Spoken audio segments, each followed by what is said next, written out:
Hello everyone and welcome to this week's video tutorial on basic opening, Xiangqi opening Tabia. This will be a continuation of the previous board last week. We'll be dealing with the central cannon with third pawn advancement variation and black would counter with a three-step tiger. Okay, in this board we will discuss black moving the right elephant variation. So without further ado, let us begin.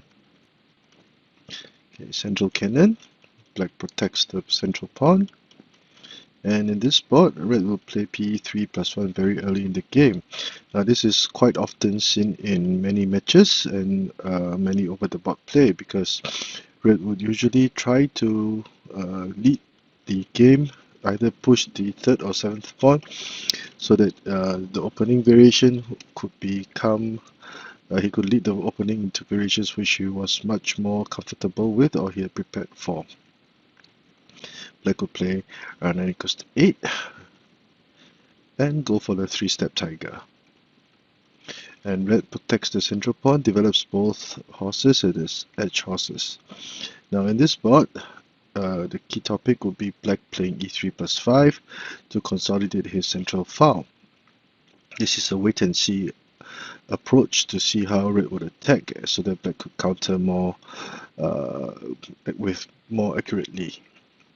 So let's say if h2 plus 3 were played for the screen horse defense, p7 plus 1, both horses will now become the bowing screen horse. Black would develop the chariot, but as can be seen, red would have the advantage. The horses are all ready to go.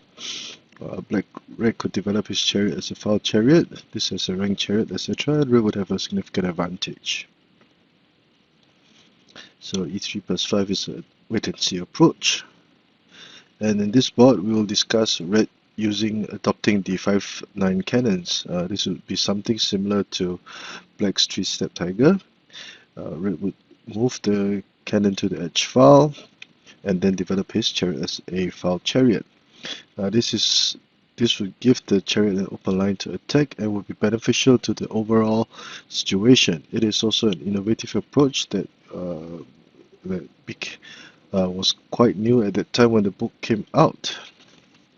But in the past, if p7 plus 1 was played, this would usually lead to many situations whereby there will be early confrontation of the forces, and the resulting situations will become rather drawish, something which red might not want. So let's say p7 plus 1 were played. This line was given in book. Let's say p7 plus 1 was played. Red will counter with p3 plus 1. Usually black could not move e5 plus 3, otherwise he will waste one move. Instead, he would play r8 plus 4, forcing red to decide if he wanted to push the pawn forward or keep this pawn alive. If he did, black could play h2 plus 4, again to force the pawn and thus gain some momentum or tempi. But red refused, and black could now capture the pawn. h4 minus 6 to threaten to capture the chariot and also to gain material. Black would retreat his chariot to safety to resolve both threats at the same time, and as can be seen by the ninth ply, major pieces have been traded. The horse would go on attack again. Black would trade another pawn.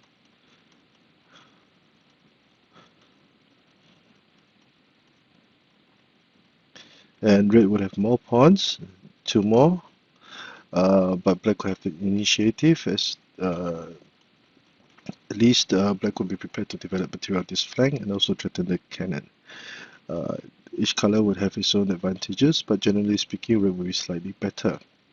However, only by the 13th ply, several major pieces have been traded away, and the game was already entering the late mid-game phase. So this is why p7 plus 1 is not so commonly seen now, as red would try to accumulate more advantages going into the endgame. So c8 plus 9 will be a topic of discussion.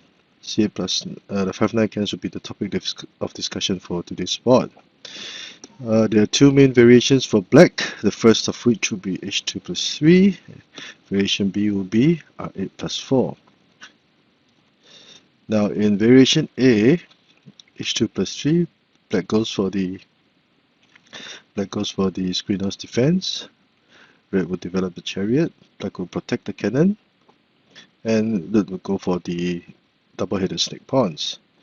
And usually, black would counter with r8 plus 4, preparing to trade pawns to develop his horses. Now, c2 plus 4 would be a bad idea in this situation because the pawn had been raised. If black pushed the cannon forward and there's nothing, red will simply play h7 plus 6. And suddenly this cannon would now be a target of attack because red will be prepared to play p7 plus 1. And red would have the advantage. Black would have to use another move to deal with the issue of this cannon. So r8 plus 4, red offers a trade of material, black refuses, and red would attack the horse, forcing it to go back to the centroid, and red would have the advantage as he commanded this rook file. Arch h3 plus 4, etc. will be possible options to continue. So red would have the advantage in variation A, whereby h2 plus 3 was played. In variation B, red will go for the riverbank chariot immediately instead of playing h2 plus 3. Red will usually develop his left chariot, and black will go for the EI horse instead of the proper horse. Because of the EI horse, red will continue with r1 plus 1 for the rank chariot so that it could attack the elephant eye horse. a4 plus 5, and black would choose to protect his horse in this manner using the cannon, and red would try to attack from the central file. Now this was a show of red's determination to attack. Another option would be to play h3 plus 4, but it will still red will still have a slight initiative, but in the book h3 plus 4 was not discussed. r1 equals to 2, h3 plus 4, c2 equals to 1 to offer a trade of chariots. Now red's chariot had patrolled the riverbank. This was a necessary move to make because if he did not patrol, let's say if he did not make this move and play some other move, the cannon will play c2 plus 4. And since the red chariot had moved, black would now play c2 equals to 1 to offer a trade of chariots. After trading chariots, red would be prepared to attack the center and he would have the slight initiative. Now, as mentioned earlier, h3 plus 5 would be e3 plus 5 would be the topic of discussion. Now this is a relatively old school method of playing black. Red utilized the 5-9 cannons and was able to gain an advantage in both the variations listed. So if red attacked correctly, we can see that in both variations, black would have a hard time trying to deal with red's attack. So the authors came to the conclusion that this variation would become eventually outdated and it will be eliminated over time. So this I have not seen this variation much, but I do agree with the authors, and I think that this is not a good idea to play the position. Instead, for our next board, the next few boards, c2 equals to 5 for the deferred opposite direction cannons will appear to be a much better choice. So let us have a quick review of the board as black. Okay, c2 equals to 5, 3-step tiger, and red telephone variation.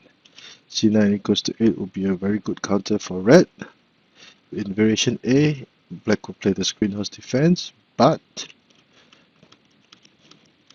after a few rounds, red would gain a positional advantage because of the problem with this left horse. In variation B, red will patrol the riverbank with the chariot, but after some maneuvering, issue of this elephant eye horse, or EI horse for short, will become a major problem for black. C9 equals to 1, and red would go for attack from the central file. After trading material, we will have the initiative. So this brings us to the end of this board, and if you like the work that I've been doing, please do subscribe to my channel, and I will be making more videos to share with all my love for Xiangqi. Thank you.